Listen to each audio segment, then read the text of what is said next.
Hello everyone, मैं हूं engineer actor हर्ष गौतम और आज भी मैं शूट पर ही हूं।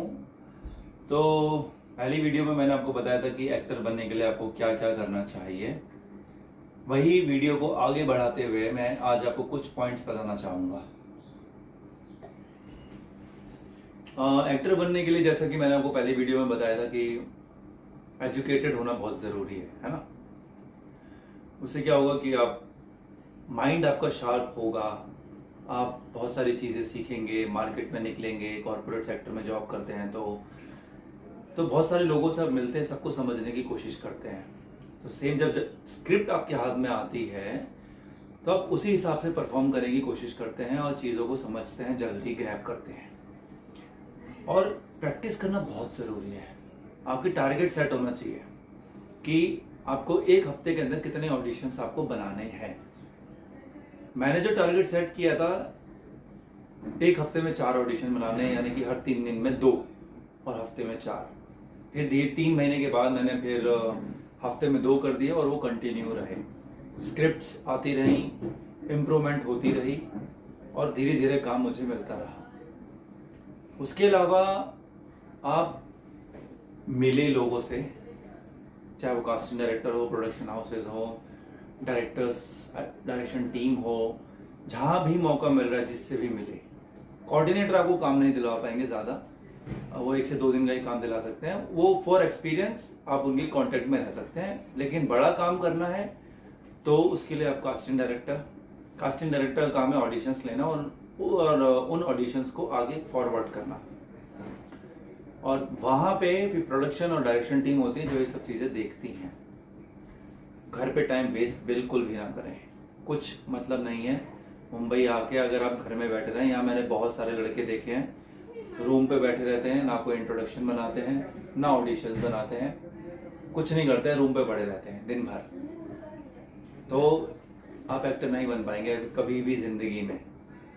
छोटे छोटे काम कंप्लीट नहीं कर सकते हैं यहाँ पर लड़के, उनके अंदर डिसिप्लिन नहीं है, मैनरिज्म नहीं है, कोई कैरिकेचर नहीं है, कोई लाइफ में मोटो ही नहीं है। बनना एक्टर है पर उसके लिए क्या करना है क्या नहीं करना है वो उन्हें पता ही नहीं है। जैसे आप सुबह उठते हैं, अपना बेड पे जैसे उठे वैसे ही पड़ा रहने दिया दिन भर, चद्दर सिमटा हुआ है, अरे उसको सही से करके रखो। जिस बर्तन में आप खाना खा रहे हो उसको धो के रखो, वॉशरूम जा रहे हो साफ करके रखो।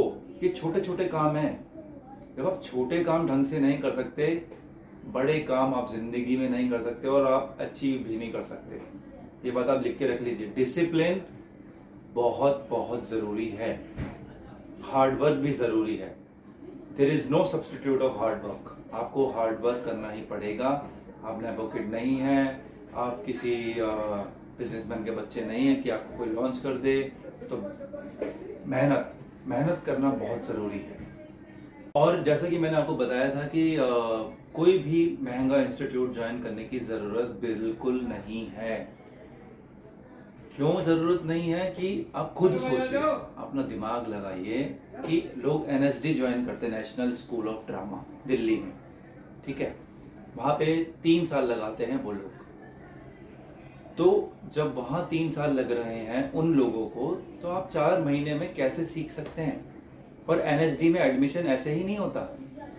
आपके पास एक्टिंग का बेसिक नॉलेज होना चाहिए, तब वो आपको एडमिशन देते हैं, ठीक है, तब वो आपको आगे बढ़ाते हैं। और यहाँ पे जब आप बिल्कुल फ्रेशर होते हैं, एक्टिंग का दूर दूर से कोई लेना देना नहीं है, वो 4 महीने में आपको कैसे सिखाएंगे, 6 महीने में कैसे सिखाएंगे। आप पैसा खराब कर रहे हैं, आपने 4 लाख 2 लाख रुपए 2.5 लाख रुपए खर्च करके। वो पैसे बचाएं, वो पैसे आपके यहाँ रहने में काम आएंगे। आप PG में रह सकते हैं, PG के लिए आप वर्सोवा जा सकते हैं। मेरी नज़र में वर्सोवा अच्छी जगह नहीं है, बाकी जो भी जाना चाहे वो जा सकता है। महाड़ा ठीक है, ओशिवारा ठीक है, PGs हैं यहाँ पर, आप ढूंढ सकते हैं और रह सकते हैं।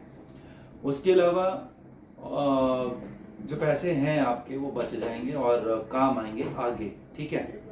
पैसों को ना उड़ाएं, कम से कम खर्चे करें, नशेबाजी से उन सबसे दूर रहें। एक्टर बनने जो आते हैं यहाँ पर, चाहे वो लड़का हो चाहे लड़की, एक्टिंग को छोड़ के बाकी सब काम करते हैं, ठीक है। जो एक्टर नहीं मतलब खर्चा नहीं निकल रहा है उनका या कुछ नहीं हो पा रहा है, तो फिर वो कास्टिंग में भी घुस जाते हैं। मजबूरियाँ होती हैं कुछ की नहीं होती हैं, कुछ को लगता है कि हम एक्टर अब बन ही नहीं पाएंगे, तो इसलिए वो कास्टिंग में भी घुस जाते हैं, है ना, अर्निंग के लिए। फिर वो बाद में भी ट्राई करते हैं शायद, तो ऐसा है। उसके अलावा प्रैक्टिस, जैसे मैंने आपको बताया, बहुत ज़रूरी है। वो आप करते रहें, बिल्कुल बहुत ज़रूरी, सच्ची। और किसी पे डिपेंड ना रहें। ऑडिशंस बनाने के लिए वो ज़रूरी है, क्योंकि डिपेंड आपको रहना पड़ेगा सिर्फ टू मेक ऑडिशंस, क्योंकि कोई क्यूज़ ले ले। अगर मोनोलॉग है तो मोनोलॉग के लिए आप ट्राईपॉड ले लें, 450 रुपये का आएगा, मैं भी उसी पे वीडियो बना रहा हूँ, वो लगाएं और अपना ऑडिशंस बनाएं, कोई दिक्कत नहीं है। एक ग्रे कलर का पर्दा बनवा लें, 300 रुपये में पर्दा बन जाता है, मैंने खुद बनवाया है। हाँ, अंधेरी मार्केट से आप पर्दा ले सकते हैं, वहीं सिलवा सकते हैं और नाड़ा डाल के तैयार कर सकते हैं अपना कर्टेन पर्दा ग्रे कलर का, बेस्ट है। और सबसे इम्पोर्टेंट चीज़, ऑडिशंस चाहे इंट्रोडक्शन वीडियो हो, वो आपका हमेशा लैंडस्केप मोड पे बनेगा, पोर्ट्रेट मोड पे बिल्कुल भी नहीं बनेगा। पोर्ट्रेट मोड पे सिर्फ और सिर्फ रील्स बनती हैं जो इंस्टाग्राम्स और फेसबुक के लिए होती हैं। तो आपको ये बेसिक नॉलेज होना चाहिए। मुंबई आने से पहले आप बेसिक नॉलेज लेकर आए मुंबई।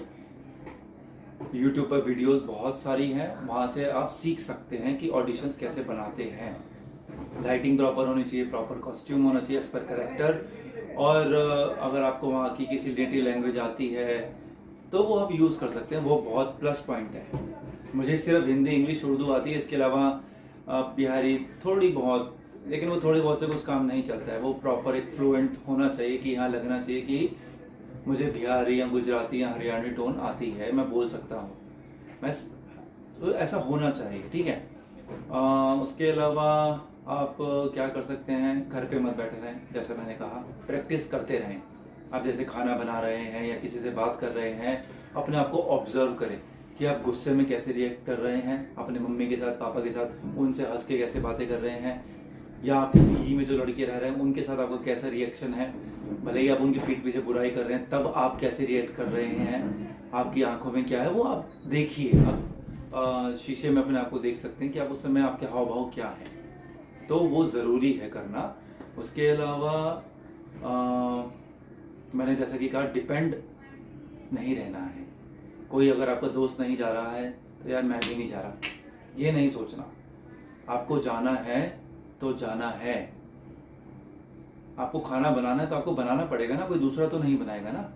आपके मतलब की एक्टिंग, आपके बदले की एक्टिंग कोई दूसरा करेगा नहीं, काम आपको चाहिए, परफॉर्म आपको करना पड़ेगा, प्रैक्टिस आपको करनी पड़ेगी, इम्प्रूवमेंट भी आपको करना पड़ेगा, तब कुछ होगा। नहीं, यहाँ बहुत लोग आते हैं चले जाते हैं, या फिर पढ़े रहते हैं, या कोई डायरेक्शन टीम में घुस जाता है, या फिर कोई प्रोडक्शन में घुस जाता है, या फिर कोई कास्टिंग लाइन में घुस जाता है, लेकिन जो करने आए होते हैं एक्टर बनने, वो नहीं करते हैं। तो उसके लिए आपको ये सब समझना ज़रूरी है, प्लस आपको अपने लुक के बारे में जानना बहुत ज़रूरी है। ऐसा नहीं है कि आपको आपके लुक का जो, जैसे कि रिच लुक होते हैं, इनको चारों चीज़ों में काम मिल जाएगा, एड्स में भी, सीरियल्स में भी, वेब सीरीज़ में भी, फिल्म्स में भी, कोई भी प्रोडक्शन इन्हें ले लेगा। लेकिन अगर आपका सांवला लुक है, डस्की लुक है, तो इनमें बहुत कम चांस आपके घट जाते हैं, बहुत घट जाते हैं चांसेस आपके सिलेक्शंस के। और आपके एड्स में तो आप कर ही नहीं सकते, बहुत कम है, बहुत मुश्किल से मुश्किल होता है कि डस्की फेस मांगे, वो स्पेशल रिक्वायरमेंट होती है, अदरवाइज नहीं, ठीक है। वेब सीरीज़ के लिए आप लायक होते हैं बिल्कुल। अब जैसे नवाज सर हैं, नवाज सर को इतना टाइम क्यों लगा, क्योंकि उनका लुक उतना अच्छा नहीं है, पर्सनैलिटी अच्छी नहीं है, ये सच है। आप चाहे माने क्या ना माने, अगर ऐसा होता तो फिर वो सीरियल में भी काम कर रहे होते ना। तो आपको समझना पड़ेगा, आपके ऑप्शंस खत्म हो जाते हैं आपके लुक के अकॉर्डिंग। अगर आपका लुक अच्छा है तो फिर आपके ऑप्शंस खुले हैं, आप कहीं भी जा सकते हैं काम करने के लिए।